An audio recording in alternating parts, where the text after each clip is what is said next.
लगभग 500 वर्ष पूर्व भारत के पश्चिमी भाग में चवर वंश का शासन था। चवर वंश के राजाओं ने अफगानी हमलावरों का जमकर मुकाबला किया था। इसलिए दिल्ली का सुल्तान सिकंदर लोधी चवर वंश से नफरत करता था। उन दिनों चवर वंश के राजगुरु संत रविदास बहुत प्रसिद्ध थे। उनसे प्रभावित होकर मेवाड़ के राजा महाराणा सांगा ने उन्हें अपना गुरु बनाकर मेवाड़ के राजगुरु की उपाधि दे दी थी। संत रविदास की बढ़ती प्रसिद्धि को देखकर सिकंदर लोधी ने सदना कसाई को संत रविदास के पास भेजा और कहा कि कैसे भी रविदास को मुस्लिम बनाओ। सदना कसाई ने जाकर रविदास से बहस की, पर उस बहस में वो हार गया और उनका शिष्य बन गया। इस घटना के बाद सिकंदर लोधी और अधिक चिढ़ गया। उसने संत रविदास और उनके अनेक अनुयायियों को बंदी बना लिया।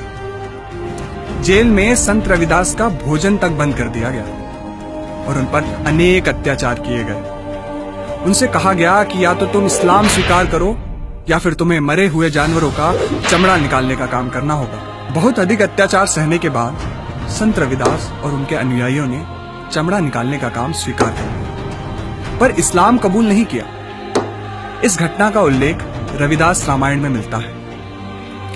भारत में चमड़ा वर्जित था, परंतु इस्लामिक आक्रमणों के बाद यहाँ पर चमड़े पर काम करने वाले मजदूरों की जरूरत बहुत बढ़ गई। गांवों में लोगों पर यह दबाव बनाया जाने लगा कि या तो तुम इस्लाम स्वीकार करो या फिर मरे हुए जानवरों का चमड़ा निकालने का काम करो। इंग्लैंड के विद्वान प्रोफेसर शेरिंग ने अपनी किताब हिंदू ट्राइब्स एंड कास्ट में यह लिखा है, भारत में नीची जाति का कहलाने वाले ये लोग कोई और नहीं, वे वीर हैं जिन्होंने इस्लाम कबूल नहीं किया। कर्नल टॉड ने तो अपनी किताब में यहां तक कहा है कि भारत में चमार, भंगी जैसे शब्द ही इस्लामिक आक्रमणों के बाद आए।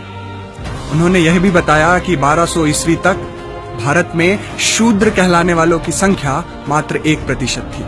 आजादी के बाद मौलाना आजाद भारत के पहले शिक्षा मंत्री बने।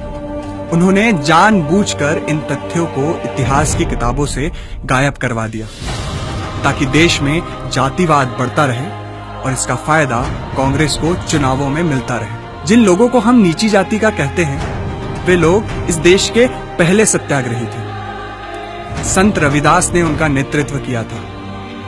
वे सच्चे अर्थों में क्रांतिकारी।